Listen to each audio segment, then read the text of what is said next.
ഇപ്പോൾ നമ്മുടെ വിദ്യാഭ്യാസ മേഖലയിൽ ശരിക്കും സ്കൂളുകളിൽ വിദ്യാർത്ഥിനി എന്ന പദമൊക്കെ മാറ്റിയിട്ട് വിദ്യാർത്ഥിയാണ്, അല്ലെങ്കിൽ അവിടെ സ്ത്രീയാണ് പുരുഷനാണ് എന്ന് തോന്നാവുന്ന രീതിയിലുള്ള വാക്കുകൾ ഒഴിവാക്കണമെന്ന രീതിയിലേക്കാണ് പലപ്പോഴും. അതായത് ഒരു കുട്ടി ജനിക്കുമ്പോഴല്ല അവൻ്റെ ജെൻഡർ തീരുമാനിക്കുന്നത്, പ്രായപൂർത്തിയായ ശേഷം അവൻ സ്വയം തീരുമാനിക്കുകയാണ് ഞാൻ ഇന്ന ആളാണ്, ഞാൻ സ്ത്രീയാണ് അല്ലെങ്കിൽ ഞാൻ പുരുഷനാണ് എന്നൊരു വാദം ഈ അടുത്ത കാലത്ത് ഉയർന്നു വരുന്നുണ്ട്. എന്താണ് അഭിപ്രായം?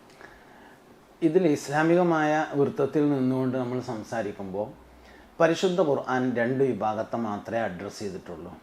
ഒന്ന് പുരുഷൻ, മറ്റൊന്ന് സ്ത്രീ. ഈ രണ്ട് കാര്യങ്ങൾ മാത്രമാണ് അഡ്രസ്സ് ചെയ്തിട്ടുള്ളത്. ഇത് രണ്ടുമല്ലാത്ത ഒന്നിനെ ഖുർആൻ ഒരിക്കലും അഡ്രസ്സ് ചെയ്തിട്ടില്ല. അതുകൊണ്ട് തന്നെ ഇസ്ലാമികമായ ആ വിഷയത്തിലെ കാഴ്ചപ്പാട് വളരെ വ്യക്തമാണ്. മനുഷ്യൻ ഒന്നുകിൽ പുരുഷനാണ് അല്ലെങ്കിൽ സ്ത്രീയാണ്. ഇത് രണ്ടുമല്ലാത്തത് ഉണ്ട്, പക്ഷെ അതിനൊരു നിയമമുണ്ട്. ഇത് രണ്ടും അല്ലാത്തത് പുരുഷനിലേക്ക് ചേർക്കപ്പെടുന്നതുണ്ട്.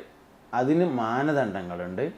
ഒരാൾ ജനിക്കുന്ന സമയത്ത് പുരുഷനാണെന്ന് തീരുമാനിക്കുന്ന സെക്ഷൽ ഓർഗൻസ് ഒന്നുകിൽ രണ്ടുമുണ്ട് അല്ലെങ്കിൽ രണ്ടുമില്ല, ഭാഗികമാണ് എങ്കിൽ മുഴുവനായും ഏതാണോ ഉള്ളത് അതിലേക്ക് ചേർക്കപ്പെടുന്നു. സ്ത്രീയുടേതാണെങ്കിലും അങ്ങനെ തന്നെയാണ്. ഇതൊന്നുമില്ലെങ്കിൽ അതിനെ ഹുൻസ മുഷ്കിൽ എന്നാണ് പറയുന്നത്. ഹുൻസ മുഷ്കിൽ എന്ന് പറഞ്ഞാൽ ഈ ഗർഭധാരണം ഉണ്ടാവുക, പ്രസവിക്കുക തുടങ്ങിയ കാര്യങ്ങൾ ഉണ്ടാവുന്നത് വരേക്കും പുരുഷനിലേക്കും അല്ലെങ്കിൽ സ്ത്രീയിലേക്കും ചേർക്കപ്പെട്ടുകൊണ്ട് വിധി പറയുന്നു എന്നതാണ് ഇസ്ലാമിലെ ആ വിഷയത്തിലുള്ള കാഴ്ചപ്പാട്. അതുകൊണ്ട് ഇസ്ലാമികമായി മനുഷ്യൻ ഒന്നുകിൽ പുരുഷനാണ് അല്ലെങ്കിൽ സ്ത്രീയാണ്. ഇസ്ലാമികമായിട്ട് അത്രേ നമുക്ക് പറയാൻ കഴിയുള്ളൂ. അല്ലാത്ത കാര്യങ്ങൾ എന്ന് പറഞ്ഞത് വാദത്തിന് വേണ്ടി പറഞ്ഞുകൊണ്ടിരിക്കുന്നതാണ്. ഈ പറയുന്ന ആളുകൾക്കും അറിയാം ഇയാൾ ആണാണ് അല്ലെങ്കിൽ പെണ്ണാണ് എന്നുള്ളത്. പിന്നെ എന്തിനു വേണ്ടി അങ്ങനെ വാദിക്കുന്നു? ഇപ്പോൾ ഈ വിഷയത്തിലൊക്കെ ഉള്ളത് ഹോർമോൺ ട്രീറ്റ്മെൻറ്റ് ഒക്കെ അടുത്ത കാലത്തായിട്ട് വന്നു. പുരുഷൻ്റെ ഹോർമോൺ പുരുഷനാവാൻ മനസ്സുകൊണ്ട് ആഗ്രഹിക്കുന്ന ആൾക്ക് പുരുഷൻ്റെ ഹോർമോൺ കൊടുത്തുകൊണ്ടുള്ള ട്രീറ്റ്മെൻറ്റ് ചെയ്യുന്നു, സ്ത്രീക്കും അതുപോലെ ചെയ്യുന്നു. സ്വാഭാവികമായിട്ടും നമുക്ക് ചോദിക്കാം, ഇത് നേരെ തിരിച്ച് ചെയ്തുകൂടെയാണ്. പക്ഷേ ചെയ്യാൻ കഴിയാത്ത തരത്തിലേക്ക് ഇന്ന് നിയമങ്ങൾ കൊണ്ടുവന്നു. നിയമങ്ങളെ കൊണ്ട് സംരക്ഷിക്കപ്പെട്ടിട്ടുണ്ട്. ഞാൻ പിന്നെ മനസ്സിലാക്കിയിട്ടുണ്ട് ഈ ജെൻഡർ പ്രശ്നം അല്ലെങ്കിൽ ഈ തോന്നുക എന്നുള്ള പുരുഷനാണെന്ന് തോന്നുക സ്ത്രീയാണെന്ന്, ഇത് ശാരീരിക പ്രശ്നമാണോ മാനസിക പ്രശ്നമാണോ എന്നത് അത് സംബന്ധിച്ച് ഗവേഷണം നടത്തിയ ആളുകൾക്ക് തീരുമാനമെടുക്കാൻ കഴിയാത്തതിനാൽ അവസാനം നറുക്കിട്ടപ്പോൾ ശാരീരിക പ്രശ്നമാണെന്നുള്ളത് കിട്ടിയതിനാൽ ഇവരുടെ ശരീരത്തിനാണ് പ്രശ്നം, അതുകൊണ്ട് മനസ്സിനനുസരിച്ച് ശരീരം പാകപ്പെടുത്തുകയാണ് വേണ്ടതെന്നുള്ളിടത്ത് എത്തിയതാണെന്നാണ്. ഇസ്ലാമികമായ കാഴ്ചപ്പാടനുസരിച്ച് ഇങ്ങനെ ഉണ്ടായാൽ മനസ്സിനാണ് പ്രശ്നമുള്ളത്, ശരീരത്തിനനുസരിച്ച് മനസ്സിനെ സെറ്റാക്കി എടുക്കുകയാണ് വേണ്ടത്. എന്തായാലും രണ്ട് കാഴ്ചപ്പാടിലും രോഗമുണ്ട്. ആധുനിക കാഴ്ചപ്പാടനുസരിച്ച് രോഗം ശരീരത്തിനാണ്, ഇസ്ലാമിക കാഴ്ചപ്പാടനുസരിച്ച് രോഗം മനസ്സിനാണ് എന്ന് മാത്രം. അതുകൊണ്ട് ഇസ്ലാമിക കാഴ്ചപ്പാടിൽ അവൻ്റെ മനസ്സിനെ ചികിത്സിച്ച് ശരിയാക്കി എടുക്കുകയാണ് വേണ്ടത്. നമ്മുടെ കോഴിക്കോട് നഗരത്തിൽ ഇങ്ങനെ മനസ്സിനും ശരീരത്തിനും അനുസരിച്ച് പാകപ്പെടുത്തി ഒരു അച്ഛൻ പ്രസവിച്ച കഥ ഈ അടുത്താണ് വാർത്തയിൽ വന്നത്.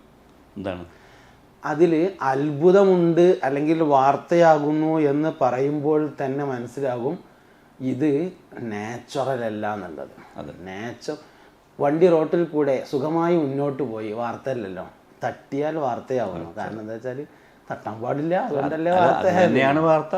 അതായത് പറയുന്നത് ഇത്തരം നാൾ സ്ത്രീകൾക്ക് മാത്രം അവകാശപ്പെട്ടിരുന്ന, അല്ലെങ്കിൽ ഭാര്യ എന്ന ആൾക്ക് മാത്രം, അമ്മ എന്ന ആൾക്ക് മാത്രം അവകാശപ്പെട്ടിരുന്ന പദവിയാണ് ഇവിടെ അച്ഛൻ പ്രസവിക്കുകയും അതുവഴി ചരിത്രത്തിൽ ഇടം നേടുകയും ചെയ്തത്. അതും നമ്മുടെ കോഴിക്കോട് നഗരത്തിൽ.